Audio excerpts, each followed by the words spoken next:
Hola a todos, bienvenidos al Minuto con Protección, un formato de protección a través del que queremos analizar múltiples miradas, tendencias, negocios, mercados, economía, finanzas, conversaciones muy profundas para conectar diversas realidades con objetivos de largo plazo. Yo soy Camilo Betancourt, soy el CEO de LATEM. Me complace acompañarlos el día de hoy en este magnífico espacio, en este video podcast que tiene un propósito superior muy claro, tiene un objetivo específico y es conocer otros puntos de vista sobre el desempeño de la economía, los negocios, las finanzas. Queremos a través de este video podcast analizar temas relevantes para el sector e impulsar la toma de decisiones de inversiones a través de conversaciones con expertos, economistas y financieros. Hoy tendremos nuestro primer episodio, nuestro primer video podcast con un tema clave y bastante importante, es el impacto de la propuesta de la reforma pensional en el mercado de capitales. Vamos a intentar debatir y dialogar sobre este tema, un tema que está en la agenda nacional, que es clave para nuestro país, y por eso es clave analizar el contexto nacional e internacional, donde se evidencia una tendencia de reformas pensionales que incrementan el ahorro. Un tema clave y súper importante para todos nosotros. Para el caso puntual de Colombia, pasó de casi el 5% del PIB en el 2001 a cerca del 40% del PIB en 2021. Para que podamos tener una conversación muy enriquecedora con expertos, para que podamos hablar de diferentes tendencias, pues voy a estar acompañada de dos expertos en la materia. Me acompañan acá Juan Pablo Espinosa, él es el vicepresidente de Riesgos y Finanzas de Protección, y también Jorge Llano, vicepresidente de Desarrollo de Mercados del Autorregulador del Mercado de Valores. Señores, bienvenidos y qué bueno que nos acompañen. No, muchas gracias por la invitación, siempre es un placer estar acá en estos eventos tan buenos de protección. Bueno, un buen día para todos y muchas gracias por acompañarnos. Estamos muy contentos y con muchas ganas de conversar sobre bueno, los temas que Camilo nos ha propuesto. Bueno, nos ven, señores, y nos escuchan muchos inversionistas, muchísimos ejecutivos, pero también algunas personas de a pie, que no son muy expertos en estos temas económicos, en estos temas de finanzas y demás. Y por eso quiero que arranquemos esta conversación hablando de por qué una reforma pensional, qué es lo bueno, qué es lo malo, qué es lo feo, qué resuelve y qué no. Bueno, Camilo, yo tal vez para tratar de responder a esa pregunta que es bien compleja, llena de matices, diría que una reforma pensional es una reforma que va mucho más allá de lo que uno siempre conoce en la vida cotidiana como pensión.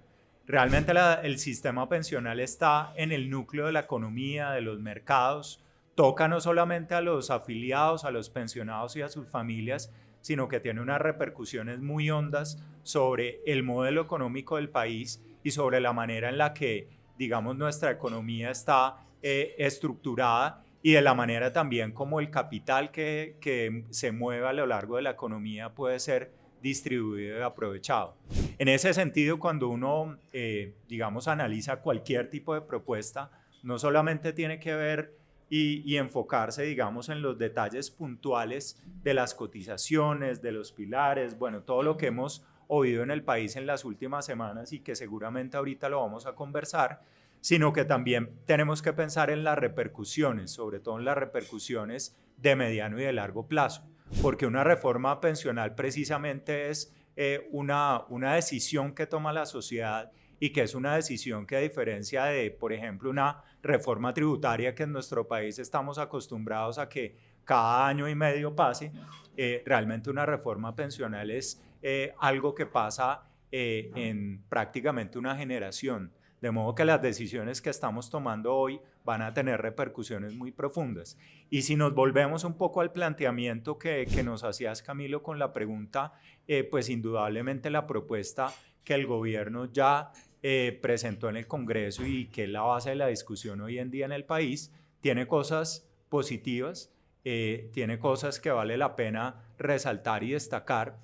pero también tiene una cantidad de retos y de amenazas que tenemos que tener muy conscientes, y que ojalá que la discusión que se está dando realmente sea un espacio para poder debatir y profundizar sobre eso. Jorge, ¿qué resuelve y qué no? Pues mano, toca primero entonces identificar muy bien cuáles son esos objetivos que uno esperaría de una reforma pensional, ¿sí? Y son objetivos que a veces chocan entre sí. Entonces uno que esperaría una reforma pensional, esperaría que se aumente cobertura. ¿Qué significa eso? Que la cantidad de adultos mayores que está recibiendo algún ingreso en su vejez sea lo mayor posible, ¿cierto? Ese es un objetivo clarísimo. Otro objetivo es que sea sostenible hoy, mañana, pasado mañana. Para mí, cuando yo me pensione, para mi chino que tiene 4 años, también tiene que ser sostenible.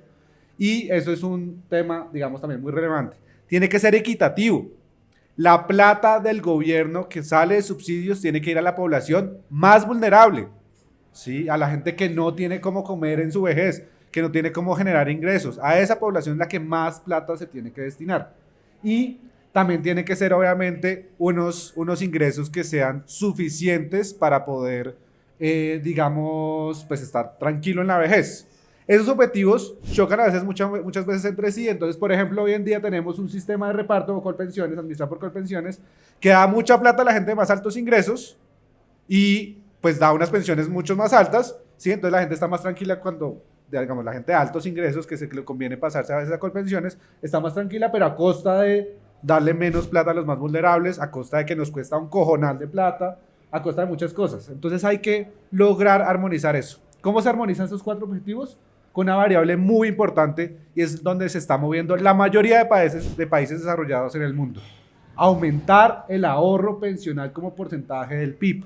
Eso me permite dar más y mejores pensiones, y en la medida que la gente ahorra más, el gobierno se le liberan recursos para financiar a las personas de menores ingresos. Y esa es una variable que acá con la propuesta que se está haciendo, se está deteriorando, y el ahorro esperado va a ser menor al que tendríamos sin hacer reforma, y eso es un lunar grandísimo de esta reforma, que además el ahorro pues termina siendo, como decía Juan Pablo, el motor de la economía. Todas las economías para crecer necesitan ahorro. Ese ahorro se convierte en inversión, y esa inversión es la que nos permite financiar proyectos de muy largo plazo: carreteras, infraestructura, no sé, expansión de empresas. Todo lo que ha pasado con ISA, por ejemplo, es gracias en parte a lo que se ha hecho por través de los fondos de pensiones. Entonces ahí es donde toma también relevancia el mercado de capitales. Precisamente ahora que mencionas el ahorro, ¿qué significa el ahorro pensional para el mercado de capitales y esa misión que se tiene como tal? Bueno, el ahorro, les voy a contar un poco la historia de Chile, porque el desarrollo de Chile está íntimamente ligado a la creación de los fondos de pensiones. ¿Y qué pasa en países emergentes, en países, digamos, que no son desarrollados?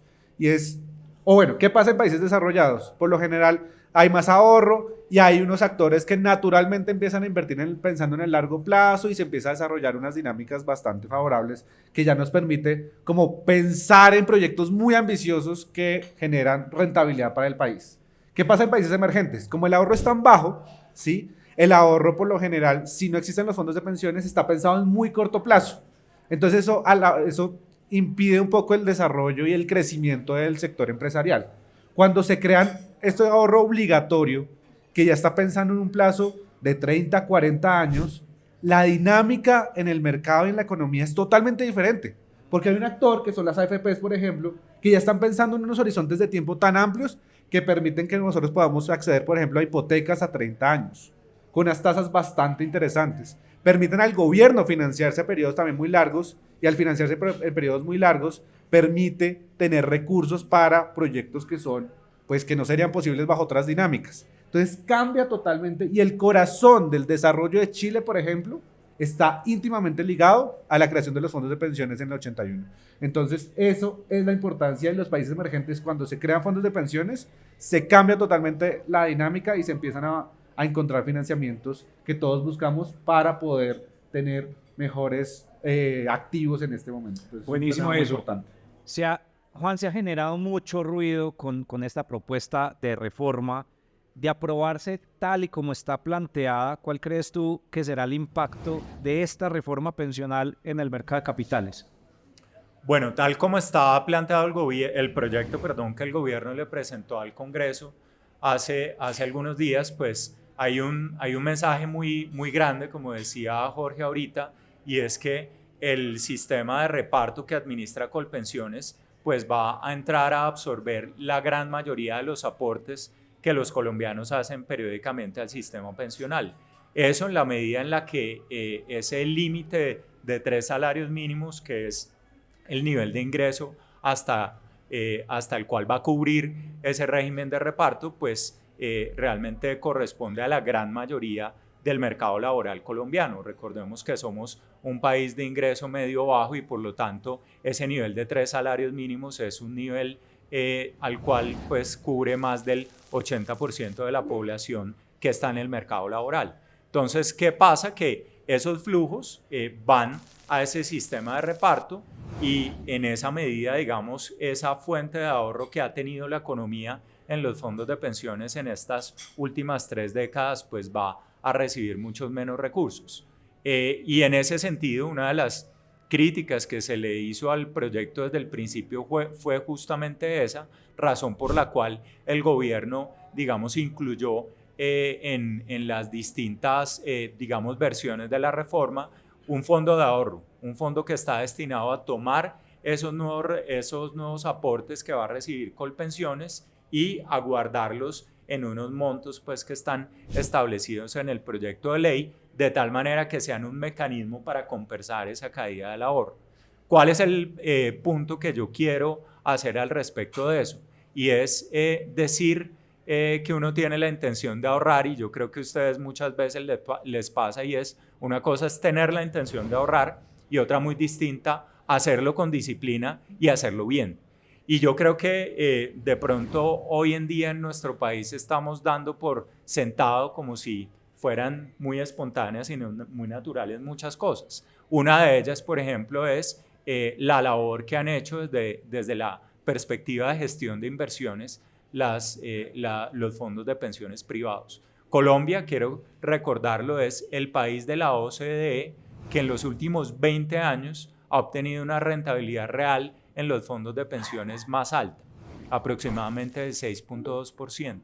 Si uno compara esa cifra, y no estamos hablando del resultado de un mes, de un año, no, de una trayectoria de 20 años, y si uno lo compara con el resto de países de la OCDE, muchos de los cuales pues tienen mercados mucho más maduros, profundos que el nuestro, ninguno equipara esa rentabilidad. Eso yo creo que es el resultado de un proceso de inversión que ha venido creciendo y madurando y que en esta propuesta tal vez se está asumiendo que ese fondo de ahorro puede de la nada, digamos, generar esa misma capacidad de gestión, y eso es algo que realmente hay que llamar a la reflexión y pensar. No necesariamente es así, hay que pensar mucho en la gobernabilidad que va a tener ese fondo, las reglas, en qué puede invertir, cuáles son, digamos, los incentivos que van a tener los administradores, y a la luz de todo eso, pues determinar si efectivamente ese nuevo fondo va a tener la capacidad de seguir movilizando los capitales de la economía, tal como lo decía ahorita Jorge, y sobre eso pues yo creo que uno puede formular en este momento una cantidad de inquietudes que son válidas.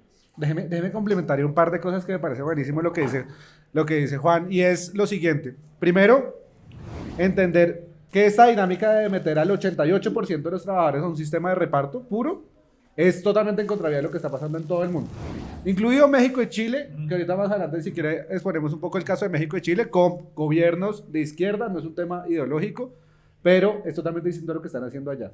Todos los países del mundo están buscando sistemas de ahorro porque saben que los sistemas de reparto con el envejecimiento de la población son totalmente inviables. Primer, digamos, aclaración o adición que quiero hacer a lo que dice Juan Pablo. Segundo, miren lo importante que son los fondos de pensiones, que un estudio del actual gerente del Banco de la República lo que encontró fue que gracias a los fondos de pensiones, ¿sí?, y a ese círculo de inversión de largo plazo, el crecimiento económico es 0.58 puntos porcentuales mayor en términos anuales. ¿Sí? O sea, si crecemos 4, hoy en día, si no existieran los fondos de pensiones, estaremos creciendo en cerca de 3.4% anual. Es una una participación bastante importante en el crecimiento. Y simplemente ya terminando con el comentario de este fondo de ahorro público que se está creando, uno al final se pone a pensar que es demasiado ineficiente hacer este tema. Si lo que no queremos es perder ahorro, si ya tenemos unas administradoras que no solo tienen una buena gestión, como lo ha mostrado Juan Pablo con el tema del retorno comparado con países de la OECD, sino que además la misma OECD dice que la comisión que cobran los fondos de pensiones está en el promedio de la OECD, o sea, es rentabilidad alta y comisión bastante de mercado. ¿Por qué carajos vamos a crear una nueva cosa que no sabemos cómo va a funcionar y que lo que más tenemos cercano, que es una cosa que se llama el FOMPET? El FOMPET es el Fondo de Pensiones Territoriales, ¿sí?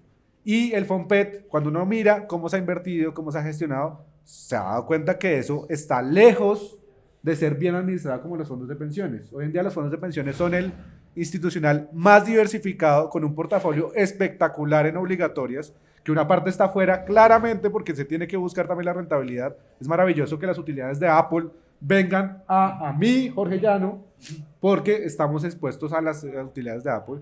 Entonces eso hay que tenerlo también en cuenta y estamos luchando mucho porque ese fondo se utilice bien, pero al final si uno se abstrae un poco, es totalmente ineficiente crear un fondo para algo que ya está funcionando muy bien hoy en día. Siempre es importante mirar y analizar lo que está pasando en países similares, en países de la región. Ahorita estábamos hablando precisamente de México, donde ya se implementó, y de Chile, donde está en estudio. Esa visión, ¿cuál creen ustedes que sería el impacto para nuestro país, para Colombia, teniendo como referente México, que ya está funcionando? Ahorita lo estábamos hablando antes de empezar a grabar, y lo que está pasando también en Chile. Pues Camilo, yo quiero aprovechar esa pregunta de pensarnos en otros países para traer una reflexión sobre la mesa que creo que es bien importante.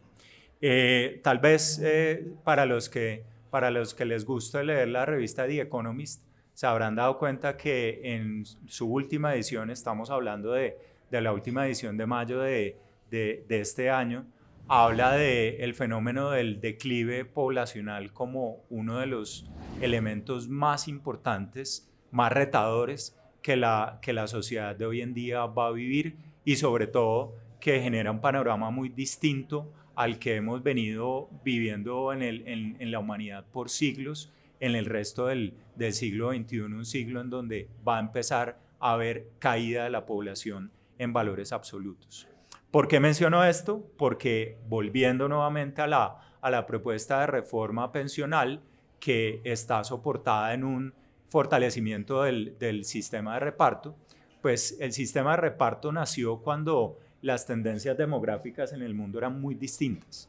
De hecho, en el último Congreso de Asofondos, que hubo la presencia de un experto mundial en la materia que hizo una presentación muy didáctica, muy interesante, él hacía cuentas que con unos, digamos, supuestos razonables que pueden aplicar a muchos países del mundo, en un sistema de reparto que funciona como cuando uno hace una vaca para ir de paseo, para que ese sistema en donde los aportantes hoy en día están poniendo dinero y con ese dinero se le paga a los que están pensionados, para que ese sistema sea sostenible en el tiempo, que era lo que decía Jorge hace un momento, es uno de los atributos más importantes. Se necesitan 8 personas aportando a esa vaca por cada persona que esté retirada.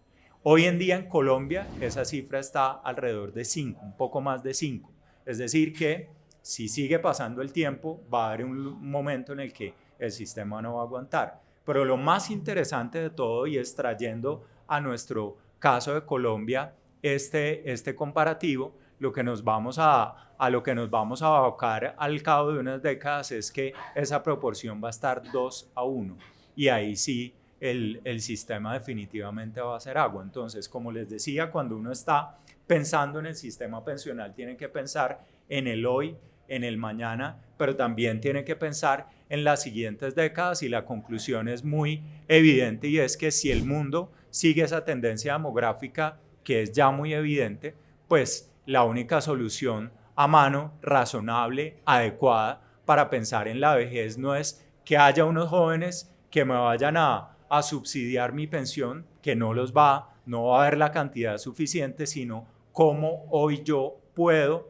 tomar una decisión consciente, una decisión adecuada con respecto a lo que voy a ahorrar para cuando esté en la vejez. De modo que yo hago esa reflexión diciendo, todo el mundo está enfrentando esa realidad, número uno, y número dos, independientemente de lo que pase con el proyecto de reforma que estamos discutiendo hoy en día en el país, es pensándonos en el mediano y en el largo plazo de manera individual, realmente la solución más recomendable, más adecuada es ahorrar.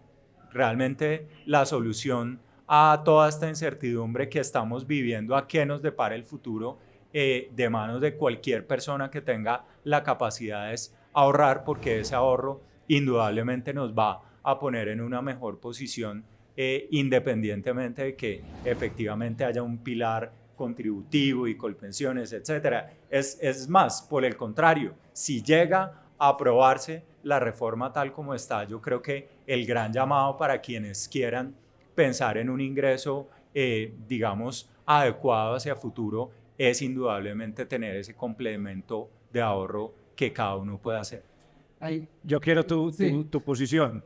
hay esas cifras que son escandalosas ya, digamos, del envejecimiento de la población. Yo quería ponerle una, digamos, algo que lo hace aún más escandaloso. Y es, Naciones Unidas por lo general es cuando uno mira las estimaciones de cómo nos estamos envejeciendo, uno lo hace con cifras de Naciones Unidas. Naciones Unidas tiene un escenario optimista, un escenario medio y un escenario pesimista. El escenario medio es por lo general el que uno utiliza, pues para no hacerlo como extremos y tratar de mantener el medio. Lastimosamente el que más se está copiando es el pesimista. Nos estamos envejeciendo a una tasa más acelerada de lo que esperábamos. El DANE hace poquito sacó y tocó ajustar todas las proyecciones porque precisamente nos estamos envejeciendo mucho más rápido a lo que estábamos pensando.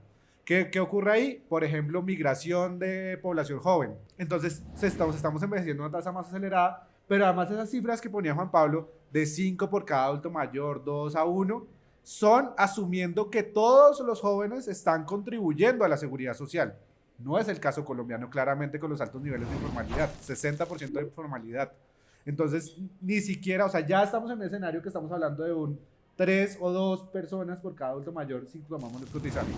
Y cierro ahí el paréntesis demográfico con el tema ya de México y Chile particularmente, que yo creo que son casos muy importantes. ¿Qué pasó en México? Sube López Obrador con un discurso de vamos a reformar pensiones. ¿Y qué hizo? En México la contribución era muy baja, era del 6%. El 6% se iba a la cuenta individual. Claramente con ese nivel de ahorro, pues muy pocas pensiones o pensiones muy bajas se iban a dar. ¿Sí? ¿Qué se hizo? Se está aumentando gradualmente, va a caer en 12 si no me falla la memoria.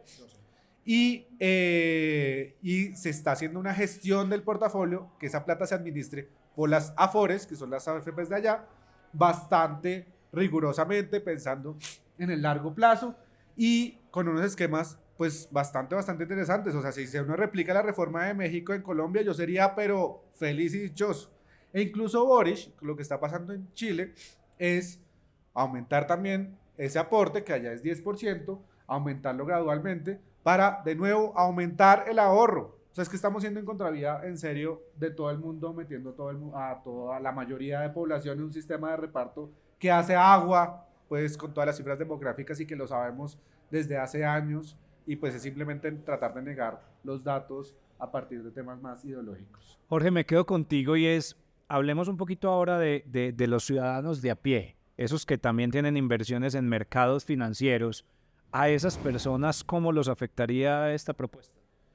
Es una buena pregunta y hago cuña a un documento que sacamos. Yo estoy en el autorregulador del mercado de valores, en AMB, y pues ahí estamos mirando el mercado de capitales, digamos, todo el tiempo, o sea, miramos todas las operaciones que hay, las miramos en el mercado, en el autorregulador. Y sabemos la importancia que tienen los fondos de pensiones para el mercado de capitales en general. Entonces, el mercado de capitales es renta variable, el tema accionario, renta fija, deuda pública y deuda corporativa. Y pues uno cuando se da cuenta de la importancia que es este actor en el mercado de capitales y sobre todo para las inversiones de largo plazo, uno empieza a tomar algún tipo como se asusta un poco con esta propuesta. ¿Y qué pasa? Cuando los fondos de pensiones tienen como asegurado un flujo de ingresos nuevos que se van invirtiendo en diferentes activos. Cuando se les va a quitar el 67% del flujo, que es lo que va a pasar con esa propuesta, pues empieza uno a preguntarse a dónde va a ir esa plata, se va a gastar inmediatamente, qué va a pasar, y tenemos como varios efectos. Uno es un efecto agregado en la economía, va a ahorrar menos la economía y eso nos va a generar un costo importante en el crecimiento económico. Pero el ciudadano de pie, yo quiero hacer énfasis en uno, en las hipotecas. ¿Sí? Uno piensa, pero eso es un mercado de crédito, esto no tiene nada que ver con fondos de pensiones, ¿por qué afecta? Y lo afecta por dos vías. Uno es los bancos, ¿sí? No pueden necesariamente utilizar los depósitos que nosotros hacemos para sacar créditos hipotecarios. Ahí hay un mismatch de liquidez, ¿qué quiere decir? De duración. ¿Qué quiere decir eso? ¿Sí? Que los depósitos, si ustedes sacan los depósitos todos hoy, ¿sí? Pues los tienen que pagar hoy, pero el crédito hipotecario se los van a pagar en 30 años. Entonces, ¿cómo se financian esos créditos hipotecarios por parte de los bancos? Con emisión de bonos que compran los fondos de pensiones. Y son bonos de largo plazo para hacer ese match de duración. Si me estoy poniendo muy técnico, perdón. Pero es muy importante porque el momento que uno saca los fondos de pensiones de la ecuación, los bancos no van a tener a quién emitirle eso. Entonces, nosotros que hoy accedemos a una hipoteca de muy largo plazo, que ya lo vemos como que es parte del panorama normal, de pronto no está tan asegurado en una reforma como la actual. Y en Chile pasó eso. Cuando se permitieron los retiros, las hipotecas se acortaron de una y la tasa que tenían que pagar los chilenos por las hipotecas se subieron de una. Entonces eso hace pues, más difícil el acceso a vivienda, más difícil a tener pues, la vivienda uno más grande que quiere, con todas las condiciones, y eso es un tema muy importante que también tenemos que tener en consideración en este tema del impacto. Súper clave. Y hablando de los ciudadanos de a pie, pues nos dimos a la tarea de salir a la calle, escuchar a las personas que normalmente están por ahí y preguntarles qué piensan de la reforma pensional, si la leyeron, si la conocen, y ahí tenemos un par de testimonios para que los analicemos después. En un país como Colombia, donde nuestros administradores se han caracterizado por ser altamente corruptos o por ser muy malos administradores, pues es altamente preocupante que el dinero de los colombianos, el dinero de nuestras pensiones, pues vaya a ser en su mayoría administrado por estos políticos. Yo estoy muy preocupado, además hay puntos como subir la edad de jubilación para hombres de 52 a 55, para mujeres a 60 años, o subir las semanas que de verdad dejan un muy mal sabor de boca con lo que está pasando con la reforma. Pues mira, la verdad los temas políticos no están como dentro de mi interés, aunque sé que son temas supremamente importantes a nivel país. He leído cositas muy puntuales, hay temas de inclusión de género que me parecen muy chéveres, pero la verdad, con todo lo que se está viendo en este país, no creo que salgan cosas muy buenas. Entonces yo prefiero como mantener mi opinión un poquito aparte, doy un paso atrás, pero la verdad no confío mucho en que cosas positivas salgan de ella. La verdad, este es un tema que dentro de mis temas favoritos no está. Esto es algo de lo que realmente no he investigado, no sé mucho, y con lo que está pasando en el país en este momento no quiero saber. Son temas que no son de mi agrado y pues el país está en una situación que no es muy alentante, entonces digamos que prefiero no saber. La verdad es que no sé cuál es la reforma. Desconozco del tema, la verdad también es que tampoco me interesa mucho. Juan, muchos jóvenes y como un escepticismo. Primero, no la leen, muchas personas con las que hablamos no tenían ni idea, no querían saber de este tema. ¿Tu posición al respecto frente a esto? Porque al final del día los jóvenes son clave en todo. Total, no, yo creo que esto es parte como de tal vez ese reto que hay en los temas pensionales, y es que los jóvenes siempre lo ven como algo lejano, como pensar en el momento de la jubilación no es con ellos, y de alguna manera ese es un reto, un desafío que tenemos todos los que estamos formando parte de esta industria, y es cómo logramos que la gente sea consciente de que las decisiones que está tomando hoy pues van a incidir en su futuro. Y lo digo desde el punto de vista financiero, económico, pero eso creo que cubre todos los aspectos de la vida, la salud, inclusive pues todas las cosas que uno haga a nivel de su bienestar hoy pues van a tener un impacto más adelante. Pero yo también uniría esa indiferencia o ese desinterés en particular también con una realidad que tiene este tema pensional, y es que a diferencia de otras reformas como la reforma a la salud, por ejemplo, que uno puede imaginarse un escenario en donde el día de mañana tenga alguna urgencia directamente uno mismo, un familiar, un padre, en fin, pues en el tema pensional, esa perspectiva de qué va a pasar en mi vejez, cómo va a estar yo, pues es algo que nos termina tocando en mucho tiempo y que incluso, digamos, pensando en efectos, terminarán a las nuevas generaciones tal vez impactando más que a nosotros mismos. De modo que yo creo que eso es parte de la realidad, parte de una, digamos, coyuntura en la cual pues muchas personas, digamos, no están suficientemente sensibilizadas al respecto de esta reforma. Es una reforma además compleja, tiene muchos tecnicismos, tiene muchas cosas que para una persona que no esté familiarizada, pues resultan ser difíciles, esa es la verdad. Pero creo que justamente tener este tipo de espacios pues es la manera en la cual uno puede empezar a tratar de cerrar esa brecha y poner al frente ya impactos directos sobre las personas, con un ingrediente adicional que yo compartiría tal vez como reflexión del primer comentario, está completamente, digamos, alineado con lo que planteábamos al principio, y es cualquier reforma pensional creemos que tiene que estar basada en el ahorro individual.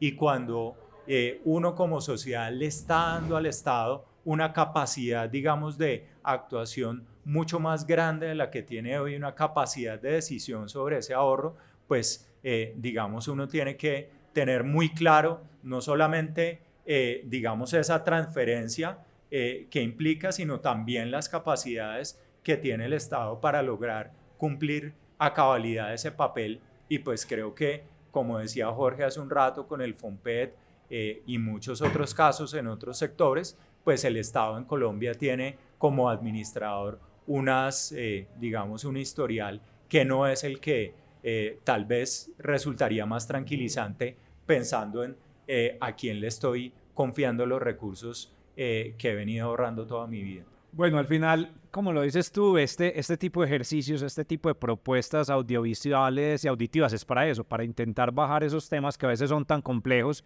y que veíamos en gente joven que no lo lee, que no lo escucha, que no les interesa, pero que realmente es súper importante para los temas económicos y futuros del país. Ahorita, Jorge, hablábamos importante de los objetivos que debe tener esta reforma. Y el ahorro pensional no solamente es clave para cumplir esos objetivos de los que nos contaste, sino que es súper importante para que un país emergente como Colombia, y es la base para que el gobierno, empresas, hogares puedan financiarse a largo plazo. Eso yo creo que estamos de acuerdo todos. ¿Por qué es esencial que en la discusión de la reforma pensional se analice el rol del ahorro pensional en un país como Colombia, por ejemplo, frente a un país desarrollado? Ahorita lo tocaste, pero quiero hacerle doble clic al tema. Bueno, no, hay varios temas importantes. Yo siempre tomo el pelo cuando, por ejemplo, estaba en Asofondos y entrevistaba a alguien para el trabajo. Le decía que un experto en pensiones tiene que ser experto, o sea, experto en pensiones no existe. Uno tiene que ser experto en demografía, mercado laboral, sector financiero, mercado de capitales, ¿sí? Y ya en diseño institucional de pensiones. O sea, para realmente mirar todos los impactos que tiene el sistema de pensiones, hay que tener una amplitud de temas muy, muy grande. Y uno se da cuenta en las discusiones que tiene con otros, pues va a sonar medio, con otros que se denominan expertos, que omiten totalmente unas variables que son muy importantes cuando uno habla de pensiones. Entonces uno sabe perfectamente qué está sacrificando cuando está proponiendo algo que no tiene mucho sentido. ¿Y por qué digo eso? Porque claro, todo el mundo está muy enfocado en, bueno, vamos a aumentar cobertura, listo, entonces démosle 500.000 pesos a todo el mundo y ya, sale, papitas. Pues no están papitas porque eso tiene un costo asociado que nos impide, por ejemplo, no sé, gastar en otros sectores, pero además si cogemos la plata del sector, de lo que se ha ahorrado, los 350 millones que tenemos ahorrado, y se pasa a otro sector para pagar esos 500.000 pesos, pues tiene unos efectos en el mercado de capitales muy grandes. Entonces uno tiene que mirar todas las dinámicas para lograr realmente un equilibrio en lo que esté proponiendo. Y yo creo que el tema es muy sencillo. Yo creo que el caso particular de una empresa lo puede ejemplificar muy bien. Es, si una empresa, por ejemplo, quiere ampliar su fábrica, No es una inversión que se va a, que el retorno de esa inversión vaya a ser en 1 año, 2 años, ¿sí? Claramente eso cuánto va a durar, puede durar 5, 6, 10 años, ¿sí?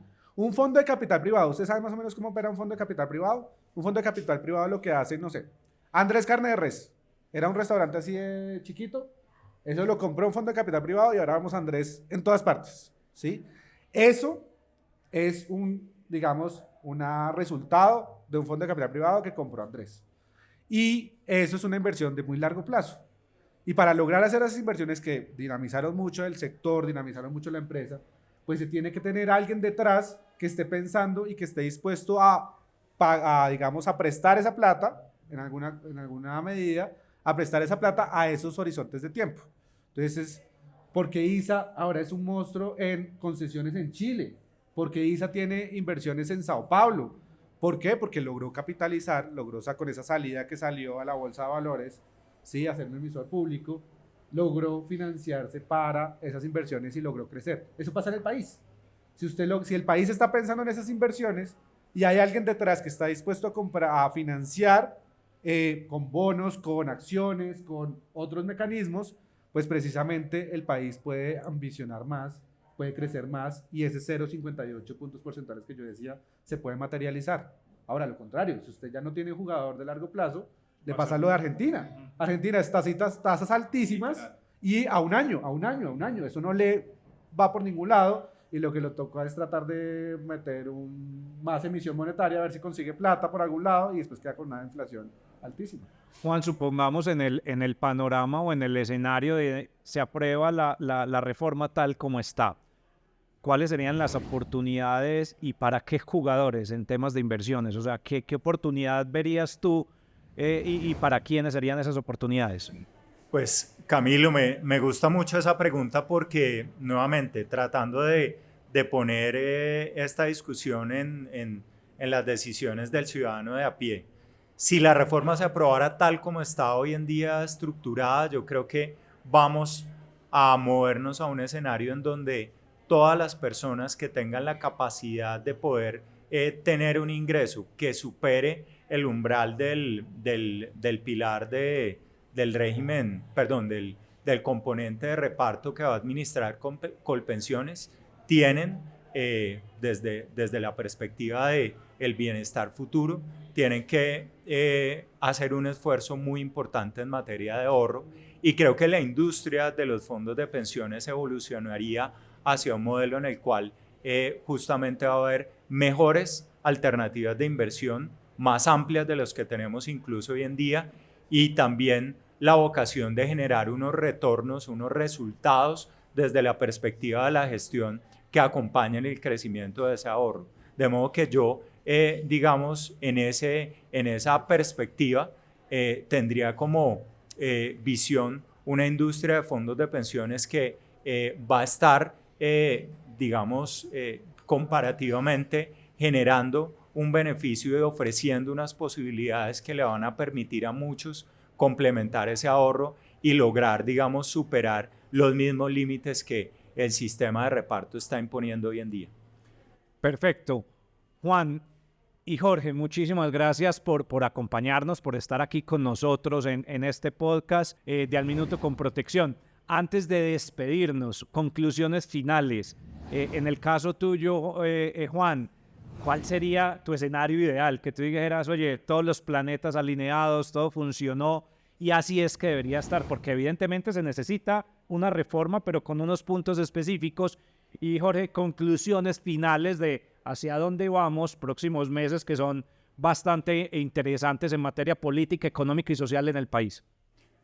Bueno, dos cosas. La primera es de protección y también en el resto de la industria de fondos de pensiones hemos sostenido que Colombia necesita una reforma pensional y eso es cierto y es válido desde hace mucho tiempo, lo es hoy y lo que quisiéramos es que la reforma que salga, pues vale la pena pues decir si las circunstancias políticas hoy en día lo permiten, pero cualquiera que sea la reforma que se decida en el Congreso, que sea la que genere los mejores resultados posibles desde el punto de vista de cobertura, de equidad y de sostenibilidad. Y lo segundo, de nuevo el llamado al ahorro. Creo que independientemente de lo que esté pasando hoy en Colombia o en los siguientes meses, la realidad demográfica, como ya lo dijimos, es muy clara y realmente pensar en el bienestar en el futuro es prácticamente imposible concebirlo si desde ya no tomamos esa decisión de ahorro y buscamos los vehículos que nos permitan pues lograr el mejor ingreso posible en el momento de retiro. Bueno, yo tengo como un sentimiento encontrado con este tema de la reforma porque hay una reforma que me permite que la gente que no se pensiona tenga un ingreso, ese pilar semicontributivo que llaman. Hay una reforma que me permitiría que esa población, que es la más vulnerable, recibiera una pensión de casi hasta 7 veces más. Una mesada, no una pensión porque no se puede llamar, sino una mesada, un ingreso 7 veces mayor. ¿Sí? Que además el pasivo pensional no me aumentaría. Y que además me permite tener un ahorro como proporción del PIB mucho mayor y el impacto, digamos, positivo en el mercado de capitales. Y tengo sentimientos encontrados porque eso es un poco distinto al sistema de pilares que se está proponiendo. Y es como que el gobierno puso la cancha en el sistema de pilares y todos nos estamos como moviendo un poco al gobierno a mejorar esto, pero no es realmente una reforma óptima que la tenemos ahí también para poderla hacer. Y ese sentimiento encontrado, digamos, que lo quiero poner a conocimiento de todos porque yo creo que deberíamos enfocarnos en luchar por esa propuesta que es ahorro individual. Realmente, sí. Uno puede tener un actor, no sé, una AFP pública, por ejemplo, si uno quiere meter más competencia o algo así. Incluso puede dar subsidios hasta pensiones de 3 salarios mínimos, que sea simplemente que el gobierno lo pone directamente, pero que sea basado en ahorro individual, y eso le cuesta muchísimo menos al gobierno a lo que está proponiendo hoy en día. Entonces, un poco mi propuesta es, no perdamos un poco que también hay una reforma que es mucho más viable, con unos impactos muy positivos, y de pronto no nos tenemos que delimitar a lo que ha puesto el gobierno como en esta propuesta de pilares que la verdad no cierra por ningún lado. Magnífico. Juan, Jorge, muchísimas gracias por acompañarnos en este primer episodio. Como les decía al principio, esto tiene un propósito superior importante y es entregarle a todas las personas una mirada diferente de temas económicos, de finanzas, de inversiones. A todos estamos haciendo una gran apuesta por llevar este tipo de formatos de una manera entretenida, pero con muchísimo valor agregado. Por eso ustedes todo lo van a poder encontrar en Spotify, en YouTube, en multiplataforma, porque lo que queremos es estos temas que a veces son un poco densos, bajarlos. Cada mes vamos a tener un episodio diferente. Nos pueden estar pendientes de todas las redes que acá las ponemos en pantalla para que estén conectados con nosotros y sigamos obviamente mirando hacia adelante en temas de inversiones, en temas de negocios. Muchísimas gracias por acompañarnos y a todos ustedes muchísimas gracias por estar en este primer episodio de Al Minuto con Protección.